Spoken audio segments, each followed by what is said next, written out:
요새는 많은 분들이 본인들의 선호도에 따라서 판상형과 타워형을 선택하게 마련입니다. 판상형은 광명 뉴타운에서 대부분의 선택이 A형을 판상형이라고 부르고요. 그리고 타워형을 B타입이라고 부릅니다.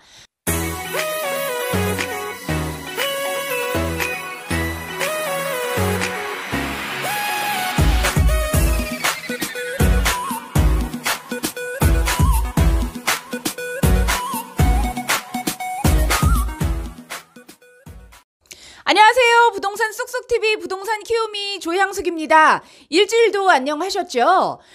오늘의 이야기에 대해서 말씀을 드리려고 하는데요. 오늘은 요즘은 다양하게 주거 형태로 많은 분들이 주거 문화를 이루고 계시는데요.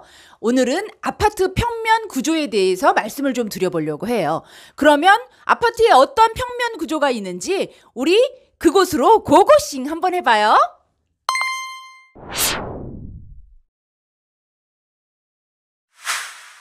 아파트 구조에 대해서 말씀을 드려보려고 하는데요.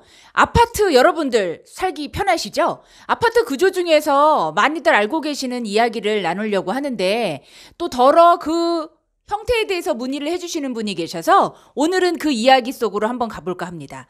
아파트 구조에는 보통 판상형이라는 구조와 타워형이라는 구조가 있습니다. 그거에 대한 장단점에 대해서 말씀을 드릴 건데요. 첫 번째로 판상형 구조는 여러분들이 다 알다시피 일자형의 배치로 남향으로 동들이 배치되어 있는 구조 중에 하나고요. 판상형 같은 경우에는 남향 배치 위주이기 때문에 일조량이 많죠. 그래서 채광이 아주 좋습니다. 그리고 앞뒤 베란다로 인해서 앞에 발코니와 뒤에 주방 쪽에 발코니 쪽에 문을 열어 놓으시면 통풍이 맞바람을 쳐서 통풍이 잘 된다는 장점이 있죠. 판상형 같은 경우에는 지금 중장년층들한테 인기가 많은 편인데요. 그 이유는 옛날 아파트 구조 자체가 판상형으로들 많이 나와 있었기 때문에 그래서 중장년층들한테 인기가 많은 편이에요. 그래서 판상형의 장점을 좀 보면 아까도 말씀드렸다시피 난방비 절감이 가능한 거고요. 남향 배치로 채광 효과가 좋으니까. 그리고 또 쾌적한 환경이 조성되어 있습니다. 아무래도 환기가 잘 돼 있다 보니까요. 그리고 또 바로 요새 A타입의 인기가 많은 게 바로 판상형인데요. 많은 분들이 아직까지도 A타입인 판상형들을 많이 선호를 하시고 되기 때문에 인기가 많은 편이죠. 반면 판상형의 단점은 일단 저층 같은 경우에는 동간거리가 짧기 때문에 조망권 확보가 안 되고요. 또한 조망권 확보뿐만이 아니고 사생활 침해의 우려도 높은 편입니다. 그리고 다양한 외관이 아닌 아주 단순한 외관이기 때문에 식상할 수 있는 단점이 있기도 하죠. 타워형 구조에 대해서 말씀을 한번 드려볼까요? 타워형 구조 같은 경우에는 단조로운 외관에 비해서 판상형인 외관에 비해서 세련된 외관을 자랑하고 있죠. 또한 다양한 구조로 인해서 Y자, D자, L자의 구조적 선택이 훨씬 더 가능하고요. 그 다음에 아무래도 고층이 많고 단지 수가 적고 동간거리가 길기 때문에 녹지 조망과 함께 아주 우수한 조망을 자랑할 수 있습니다. 또한 요새는 젊은 층들한테 타워형은 참 인기가 많은 편이에요. 그래서 아무래도 타워형은 젊은 분들이 많이들 선호들 하고 계시고요. 여기에서 타워형 장점에 대해서 종합적으로 말씀을 드려보면 요새는 초고층 아파트가 인기죠. 요새는 10층 이상도 로얄층이 아닌 경우가 많은데요. 타워형 같은 경우에는 초고층 아파트들이 대부분 많은 편입니다. 그리고 또 동간거리가 넓고 그다음에 구조가 다양하기 때문에 사생활 보호 차원에서도 판상형보다는 유리하고요. 그리고 또 넓은 동간거리로 인해서 넓은 공원들, 녹지 조망을 보실 수 있다는 거죠. 반면에 타워형의 단점이 있어요. 판상형의 장점이 타워형의 단점이라고 보시면 되는데요. 타워형의 단점 중에 하나는 아무래도 구조가 여러 가지 구조로 설계가 되어 있기 때문에 높은 건축비나 그다음에 관리비가 나간다는 거고요.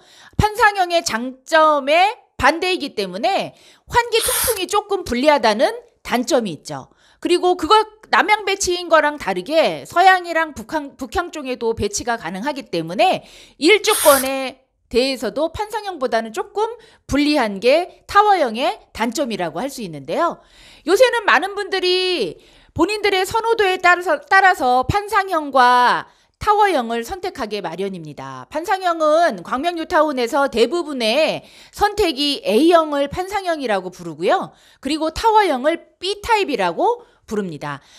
또 C타입, D타입도 있지만 그거는 아파트 평면도를 보시면서 또 나올 수 있는 부분이긴 한데요. 아무래도 이제 판상형 같은 경우에는 서비스 면적이 조금 더 넓은 장점이 있는 거고, 타워형 같은 경우에는 서비스 면적이 조금 적은 단점이 있긴 하죠. 25,000세의 아파트가 들어설 광명뉴타운, 여러 아파트 구조로 여러분들과 함께 안내를 해드리고 있는데요. 많이들 선호하시는 판상형의 A타입과 그리고 젊은 층들이 많이들 이야기하고 계시는 타워형의 B타입, 모두 여러분들께서 한 번씩 편면도를 보시면서 선호도에 맞춰서 선택하시면 되고요. 광명뉴타운은 판상형 A타입이 타워형 B타입보다 프리미엄은 2천에서 3천만 원 정도 현재는 높게 평가가 되어 있습니다. 그렇지만 나중에 동호수 추첨이 되면 그거는 또한 달라지기 마련인데요. 투자를 하시면서 이 아파트 구조에 대한 중요성도 느끼시고 계시는 분들은 항상 짚고 넘어가시는 거 잊지 마시고요.